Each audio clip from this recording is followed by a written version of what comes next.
तो बाबा जी आपसे पूछना चाह रहा हूँ, क्या हिंदू धर्म और सनातन धर्म एक ही हैं या अलग हैं?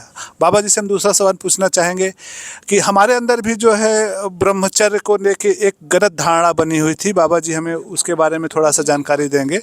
बाबा जी, ये ब्रह्मचर्य क्या है, ब्रह्मचर्य जीवन क्या है, थोड़ा इसके बारे में प्रकाश डालिए। जैसे आप बताए कि 3 लोग जिनका नाम भरत था उनके नाम पे भारत पड़ा, तो क्या बाबा जी ये तीनों लोग जो है समकालीन थे? समकालीन मतलब क्या एक ही समय में थे जिसके नाम इसका कारण भारत पड़ा, कि एक इन लोगों ने जब जीवन जिया या मतलब मर गए, इस दुनिया से चले गए, उसके बाद इसका नाम भारत पड़ा? एक महाराज जी, एक और थोड़ा सा दुविधा है कि कहते हैं कि आर्य यहाँ के मूल निवासी नहीं थे, जिसको आर्य कहते हैं। आर्य यूरोप से आए थे, यूरोपियन कंट्री से आए थे, जिसको यूरोप मतलब जो आज इंग्लैंड वगैरह हो गए या ब्रिटिश हो गए, ये सब थे। क्या हम लोग वहाँ के हैं, आर्य वहाँ से थे, या यहाँ के मूल निवासी थे? धन्यवाद महाराज जी। दर्शकों, जैसा आप देख और सुन पा रहे हैं कि बाबा जी काफ़ी अहम जानकारी दी।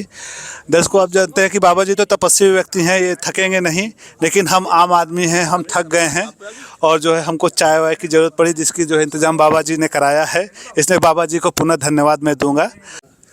नमस्कार दोस्तों, पुनः आपका कुंभ नगरी प्रयागराज में स्वागत है। दोस्तों, मुझे खेद है कि मैंने जो है आपको थोड़ा सा गलत जानकारी दे दी थी कि हिंदू धर्म और सनातन धर्म में अंतर क्या है। अभी हमको जो है बाबा जी, जिनसे हमने अपना पुराना वीडियो में इंटरव्यू लिया था, इन्होंने हिंदू धर्म और सनातन धर्म में अंतर के बारे में बता रहे हैं। तो बाबा जी आपसे पूछना चाह रहा हूँ, क्या हिंदू धर्म और सनातन धर्म एक ही हैं या अलग हैं? थोड़ा सा इस पे हमारे दर्शकों को ज्ञान दीजिए, हमें भी ज्ञान दीजिए। ओम त्वं हीन पिता वसु त्वं माता सत्क्रतो बभूवित अधाते सुमन्मीमहे। बोलिए श्री सिद्ध गणेश जी महाराज की जय। देखो, सनातन धर्म और हिंदू धर्म ये अलग नहीं है। सनातन धर्म को मानव धर्म भी कहते हैं, तो मानव धर्म भी वही है, सनातन धर्म भी वही है, हिंदू धर्म भी वही है। अब सवाल ये है, पहले सनातन धर्म कहते थे, अब इसको हिंदू क्यों कहने लगे? देखो, हिंदू में 2 शब्द हैं, है जमा इंदु। है का अर्थ है सूर्य, प्रमाण है, गोरक्ष पद्धति खोल के पढ़िए, उसमें लिखा है कार है कीर्ति ते सूर्य। हठ योग के बारे में उन्होंने कहा, एक ये सूर्य स्वर और ये चंद्र स्वर हठ योग में आता है। तो क्या है का अर्थ है सूर्य, इंदु का अर्थ है चंद्रमा। तो सूर्य वंश में हमारे यहाँ हुए भगवान राम, चंद्र वंश में हुए भगवान श्री कृष्ण। तो जो राम कृष्ण के उपासक है, जो राम कृष्ण के आदर्श पर चलता है, वो हिंदू है। तो बताइए, सनातन में हिंदू मंत्र कहाँ हुआ? हिंदू इसको इसलिए कहा गया, इसके इष्ट है राम और कृष्ण। वैसे 24 अवतार हुए भगवान के, लेकिन जनमानस के अंदर जो है क्या है, 2 बड़े प्रसिद्ध हैं, राम और कृष्ण। राम जी का हमको जीवन चरित्र जो पूरा मिलता है रामायण में मिलता है, और महाभारत में मिलता है हमें भगवान श्री कृष्ण का चरित्र। तो 2 ही हमारे ग्रंथ हैं ये, रामायण और महाभारत। तो रामायण में सूर्य वंश का वर्णन है और महाभारत में चंद्र वंश का वर्णन है। तो सूर्य वंश में भगवान राम हुए और उसमें हुए, तो इसलिए है जमा इंदु बराबर है हिंदू। तो हिंदू में सनातन में कोई अंतर नहीं है।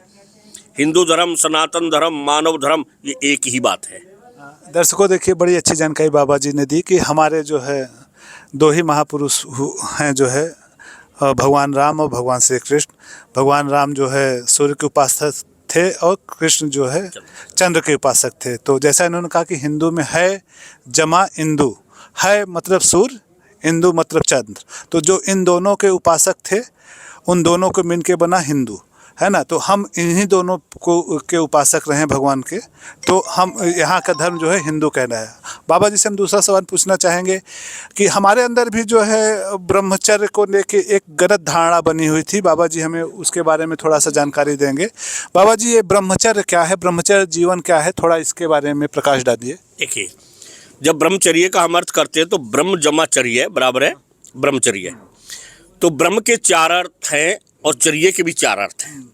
पहली बात, ब्रह्म मैंने वेद और चर्य मैंने अध्ययन करना। जो वेदों का अध्ययन करता है हम उसको ब्रह्मचारी कहते हैं। इसके बाद है ब्रह्म मैंने विद्या, चर्य मैंने उपार्जन करना। जो विद्या का उपार्जन कर रहा है उसको भी हम ब्रह्मचारी कहते हैं। इसके बाद जो है हम कहते हैं वेद मैंने जो है ज्ञान का उपार्जन करना। वेद मैंने ब्रह्म मैंने वेद और चर्य मैंने उपार्जन करना, इसको थोड़ा यहाँ रख लेना।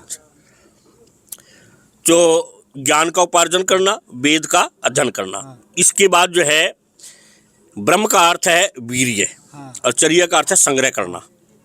जो वीर्य को संग्रह करता है, यानी इसको नष्ट नहीं करता, उसको भी जो है हम ब्रह्मचारी कहते हैं। तो इसलिए ये 4 अर्थ हैं ब्रह्मचर्य के, यानी कि ज्ञान का उपार्जन करने वाला, वेदों का अध्ययन करने वाला, और ब्रह्म मैंने परमात्मा, चर्या मैंने विचरण करना। परमात्मा विचरण यानी परमात्मा को याद रखने वाला, ब्रह्म को याद रखने वाला उसे। तो ये 4 ब्रह्मचार्य के अर्थ हैं। इन चारों को हम ब्रह्मचारी हमारी भारतीय संस्कृति में कहा गया है। देखिए, अभी आपने एक बात कही थी, भारत शब्द लिया था। अब ये भारत शब्द के लिए बड़े ध्यान से सुनना मेरी बात। इस देश का नाम भारत क्यों पड़ा? आमतौर पर हमने जो स्कूल में पढ़ा कि शकुंतला दुष्यंत के पुत्र थे भरत, भरत के नाम पर इस देश का नाम भारत पड़ा। लेकिन मैं एक बात आपको बताना चाहता हूँ, एक राजा हुए ऋषभदेव, उनके पुत्र हुए भरत, वो चक्रवर्ती सम्राट थे और वो ज्ञान योगी थे। क्या थे?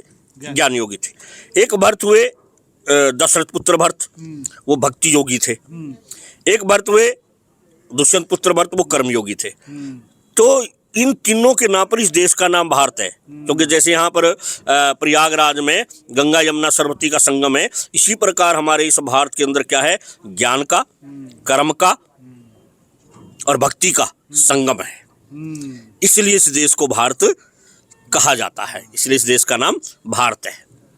बाबा जी, जैसा आप बताए कि 3 लोग जिनका नाम भरत था, उनके नाम पे भारत पड़ा, तो क्या बाबा जी ये तीनों लोग जो है समकालीन थे? समकालीन मतलब क्या एक ही समय में थे जिसके नाम इसका कारण भारत पड़ा, कि एक इन लोगों ने जब जीवन जिया या मतलब मर गए, इस दुनिया चले गए, उसके बाद इसका नाम भारत पड़ा? देखिए, जो ऋषभदेव पुत्र भरत थे, उस समय इस देश का नाम आर्यावर्त था।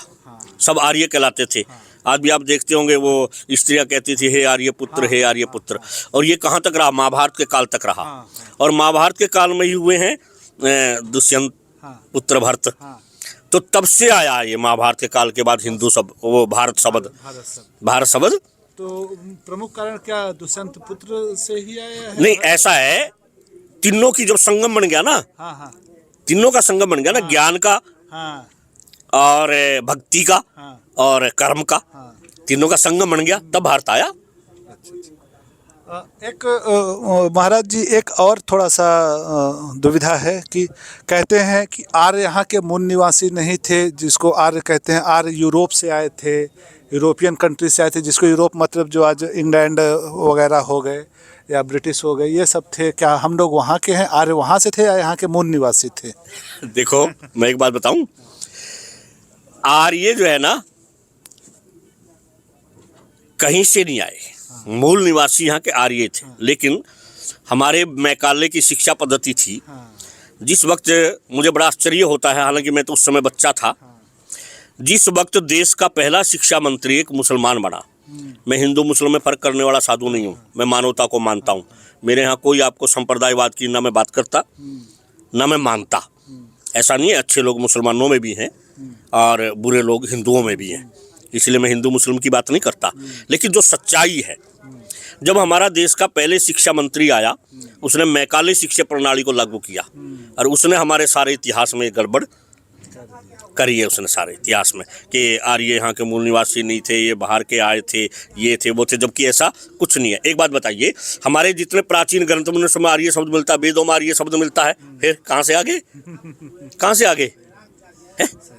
लेकिन वो मैकाले की शिक्षा, क्योंकि अगर किसी देश को बर्बाद करना हो, उस देश के साहित्य को बर्बाद कर दो, उसके इतिहास को बर्बाद कर दो, ये मैकाले की नीति थी और आज तक यही होता आया। आज तक ये तो अब है, थोड़ा सा योगी जी आगे, मोदी जी आगे, हालांकि मैं कोई राजनीतिक व्यक्ति नहीं हूँ, ना मेरा कोई राजनीतिक किसी से विषय है।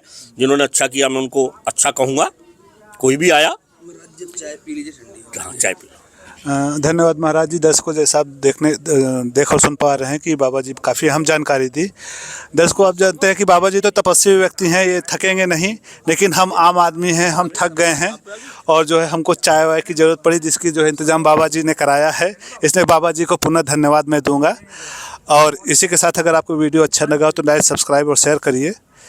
और काफ़ी प्रश्नों के जवाब बाबा जी ने दिए हैं, अच्छा दिए हैं। अगर दर्शकों आपके मन में भी कोई जो है प्रश्न हो तो आप हमारे कमेंट बॉक्स में डालिए, हम उन प्रश्नों को दोबारा बाबा जी से मिल के उठाएंगे और आपके अंदर की जिज्ञासा को शांत करेंगे।